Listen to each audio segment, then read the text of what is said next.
रयतेचे राजे छत्रपती शिवाजी महाराज, भारतरत्न डॉक्टर बाबासाहेब आंबेडकर, क्रांतीसूर्य महात्मा ज्योतिबा फुले, परांडा शहराचे ग्रामदैवत खाजा हजरत बद्रुद्दीन साहेब,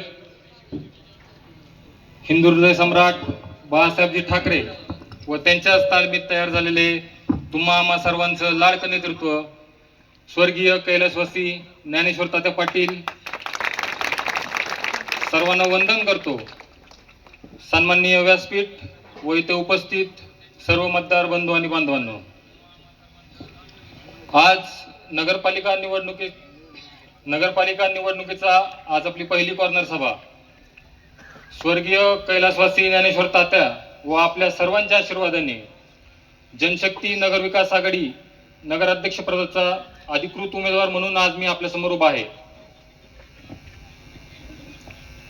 मागील काही दिवसांपासून आपण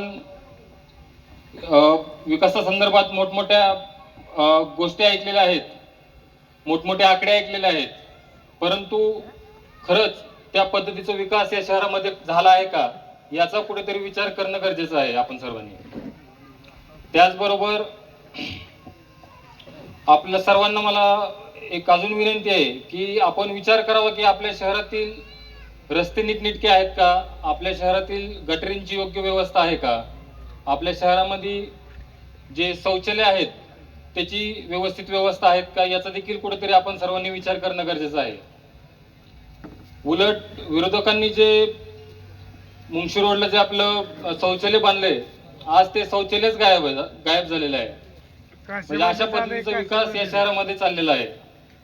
आणि मला आपल्या सर्वांना विनंती करायची आहे की आपण सर्वजणांनी आपला जो जनशक्ती नगर विकास आघाडीचा जो जाहीरनामा आहे तो जाहीरनामा नक्की वाचावा, कारण की आपल्याला या शहराचा या जनतेला खोटे आश्वासनं देण्यासाठी नाही तर खऱ्या अर्थाने जनतेची कामं करण्यासाठी निवडणूक लढवायची आहे।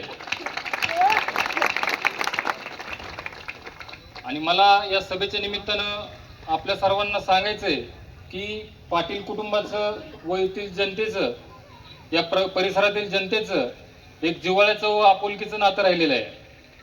आणि आज मी आपल्या समोर एक नगराध्यक्ष पदाचा उमेदवार म्हणून नाही तर तुमच्या घरातील तुमचा मुलगा, तुमचा बंधू, तुमचा मित्र म्हणून तुम्हाला विनंती करतो की आपण कुठल्याही भूलथापांना बळी न पडता येणाऱ्या 2 तारखेला क्षत्रिय चिन्ह समोरील बटन दाबून जनशक्ती नगर विकास आघाडीच्या सर्व उमेदवारांना प्रचंड बहुमताने विजय करा। व त्याचबरोबर माझ्या सर्व सहकाऱ्यांना मला आज या सभेच्या निमित्ताने एक आवाहन करायचंय की खूप ओढले थोडं राहिले, खूप ओढले थोडं राहिले, नम्रपणाने काम करत राहा। सगळ्यांचा हिशोब लिहून ठेवलाय, 3 तारखेनंतर सगळ्यांचा हिशोब होईल। धन्यवाद।